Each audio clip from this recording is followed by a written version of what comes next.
Alô, meu povo do canal, estamos de volta a mais um vídeo, mais uma vez juntos aqui no canal do Oliver Mário. Agradecer os novos inscritos, cada dia o canal tem ganho aí novos seguidores, novos inscritos no canal do Oliver Mário, de degrau em degrau, vamos subindo, é começo, mas com certeza já estamos aí, né, passando por esses degraus. Obrigado a você que já se inscreveu, que continua curtindo, compartilhando, né, e comentando no nosso canal. Muito obrigado. Bom, hoje é um vídeo específico sobre Palmeiras e Corinthians na Libertadores 2023. Esses dois grandes rivais do futebol mundial, não é só brasileiro não. A rivalidade Palmeiras e Corinthians, Corinthians e Palmeiras transcende os limites do território nacional. No mundo inteiro se reconhece, o mundo inteiro conhece a rivalidade Palmeiras e Corinthians. E os dois estão na Libertadores novamente, e situações diferentes também no que diz respeito à temporada. Corinthians, por exemplo, ainda não venceu sob o comando de Vanderlei Luxemburgo, 8 jogos, e o professor ainda não emplacou uma vitória no Corinthians. Tem mostrado aí evolução em algumas partidas, principalmente no jogo contra o Flamengo no Campeonato Brasileiro, em que pese o Corinthians ter perdido nos últimos instantes, tomado o gol na parte final da partida, mas jogou bem, né? Repetiu mais ou menos o que aconteceu na final da Copa do Brasil ano passado. O Corinthians foi melhor, acabou perdendo o título. O futebol tem dessas coisas, né? Não adianta, você emplaca um bom jogo, cria oportunidades, até tem mais posse de bola que o adversário, mas, como diria o saudoso locutor esportivo Enio Rodrigues, que muita gente conheceu por aí, o que vale é bola na rede. Era um bordão que o Enio usava, né? E é verdade, não adianta criar, pressionar, ter posse de bola, mas não balançar a rede pelo lado de dentro, como diria o pai da matéria, Osmar Santos. Tem que ter bola na rede pelo lado de dentro, senão não adianta. E foi assim a situação do Corinthians mais uma vez diante do Flamengo, e jogou bem, mas não ganhou, né? Renato Augusto está fazendo muita falta, mais de 13 jogos fora, lesionado, passou por uma intervenção cirúrgica, a famosa artroscopia, para corrigir uma situação no joelho, e a expectativa é da volta do Renato, que é um jogador que é diferenciado e que ajuda muito esse elenco do Corinthians, esse time do Corinthians. Na Libertadores, apesar de uma campanha irregular, o Corinthians ainda depende só dele nessa Libertadores 2023 para avançar para a fase oitavas de final. São 2 partidas que ainda restam e o Corinthians pode se classificar dependendo de suas forças. Precisa vencer os jogos. Vamos ver o que vai acontecer. Na partida contra o Argentino Júnior, teve até um jogador a mais na parte final do jogo, mas não conseguiu ganhar. Não venceu, empatou. Uma partida de altos e baixos, um tanto quanto equilibrada, com um pouquinho mais de vantagem para o time argentino no que tange a posse de bola, mas o Corinthians não saiu do 0-0. Pior seria a derrota, é verdade, mas a vitória ainda não veio sob o comando do Vanderlei Luxemburgo, né? Que foi o último técnico do Palmeiras antes dessa era vitoriosa de Abel Ferreira. Antes do português assumir o Verdão, Luxa era técnico, foi campeão paulista, né? E agora está no Corinthians e não venceu ainda. Vamos ver na sequência aí, porque agora são 2 rodadas que ainda restam nessa fase de grupos da Libertadores, e o Corinthians pode avançar, pode se classificar, depende dele. Se essa evolução continuar, o Renato Augusto voltar, eu penso que uma hora o gol vai sair, que uma hora essa vitória tem que vir sob o comando do Vanderlei Luxemburgo. O time já está jogando melhor. Não foi tão bem contra o Argentino Júnior como foi contra o Flamengo na rodada do Campeonato Brasileiro, na rodada anterior a esse período aí da Libertadores, essa rodada da Libertadores. Mas já está evoluindo E, enfim, corintiano, tua vida não está fácil não, mas não há mal que perdure para sempre. Depois da tempestade vem a bonança. Quem sabe, a partir da primeira vitória do Corinthians sob o comando do Luxemburgo, a coisa flua, né? A boa fase venha. E quem sabe aí também com essa classificação para a próxima fase, a Libertadores. Agora, o rival do Corinthians, o Palmeiras, continua vivendo a lua de mel com os bons resultados, com a boa fase, com a sua torcida, com o técnico Abel Ferreira.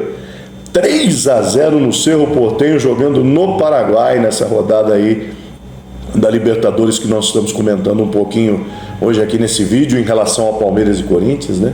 O Corinthians não venceu o Argentinos Júniors, em contrapartida o Palmeiras fez 3-0 no Cerro Porteño.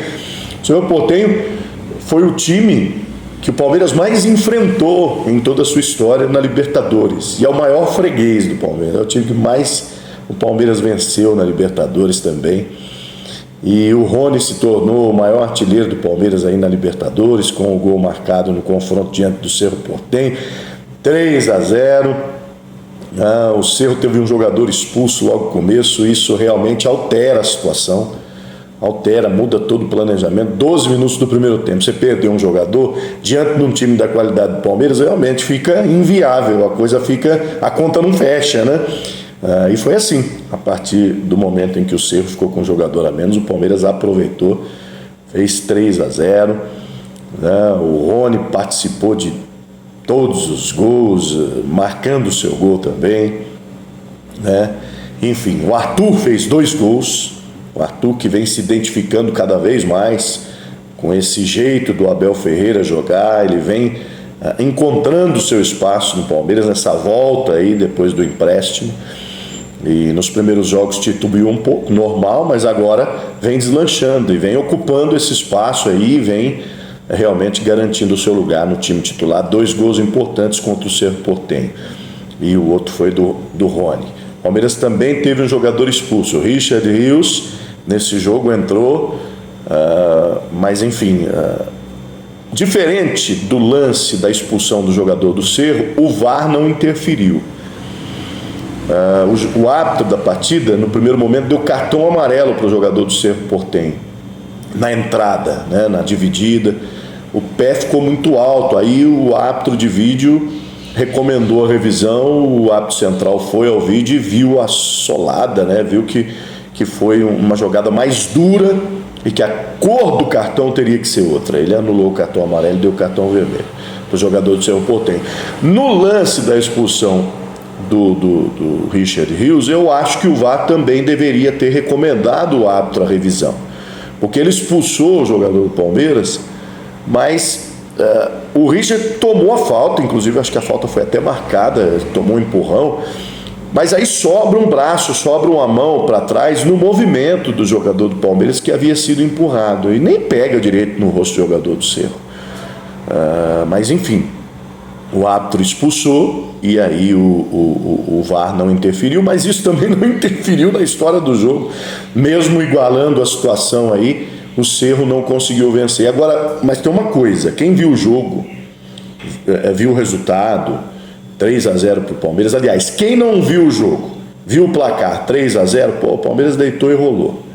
Sim, o Palmeiras foi muito melhor, criou muito mais, a vitória foi justa, foi merecida. Só que o futebol tem uns detalhes que eu vou falar uma coisa para você, né? A gente acompanha esse esporte aí há muito tempo, a gente percebe umas coisas e vê o que acontece que deixa a gente intrigado. O Cerro criou 3 oportunidades no jogo inteiro. 3 oportunidades claras de gol. O cara perdeu o gol lá num erro do zagueiro do Palmeiras, o Luan, né? Que é um bom jogador, mas que se envolve em situações que acabam o comprometendo. Erros individuais assim, né? O Luan tem umas coisas que acabam marcando ele até de forma negativa, esse zagueiro do Palmeiras.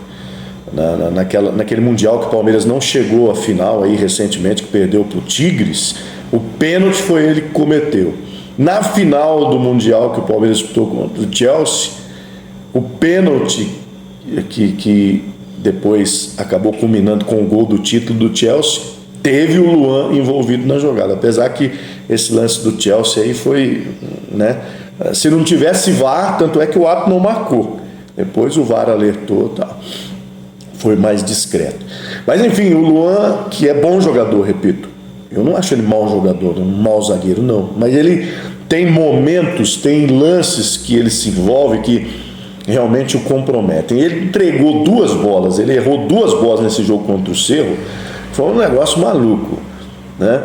A primeira, então, o cara estava com o gol escancarado e perdeu o gol, a bola passou tirando tinta, foi saindo do gol, assim.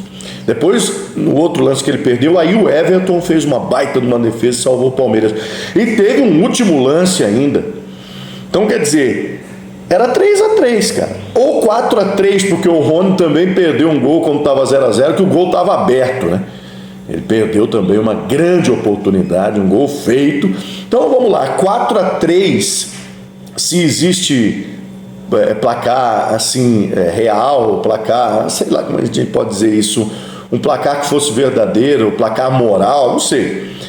Pelo que aconteceu no jogo, era 4-3. Pô, mas o Palmeiras jogou melhor, tal, 3-0, sim. Mas o futebol tem esses detalhes. Se a bola do Cerro entra, que foram 3 oportunidades claríssimas de gol, teria empatado o jogo, poderia até ter mudado a história se o jogador do Cerro não fosse expulso, enfim. Mas o Si não joga no futebol.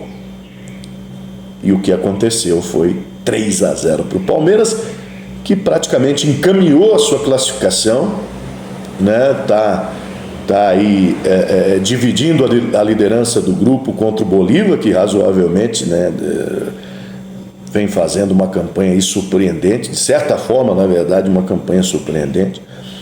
Venceu o Palmeiras na primeira rodada, naquele jogo que o Palmeiras tinha uma decisão de campeonato paulista no meio do caminho, acabou optando por sacrificar praticamente a estreia na Libertadores para poder reverter a situação no jogo contra o Água Santa. Mas depois não perdeu mais, e o Bolívar vem aí fazendo grandes resultados e será o adversário do Palmeiras na última rodada da fase de grupos, jogando na Arena Palestra. Vai ser o tira-teima, né? Vai ser a disputa do título do grupo, quem será o primeiro colocado do grupo. Nessas 2 últimas rodadas, vamos ver o que vai acontecer. Então, nesse momento, a situação de 2 grandes rivais do futebol, Palmeiras e Corinthians, Corinthians e Palmeiras, na Libertadores da América 2023. O Corinthians precisa de 2 vitórias nas 2 últimas rodadas para conseguir se classificar. O Palmeiras precisa manter a boa campanha aí para conseguir terminar a fase de grupos em primeiro lugar e garantir aí jogos decisivos na sua casa. Valeu, galera, até o próximo vídeo.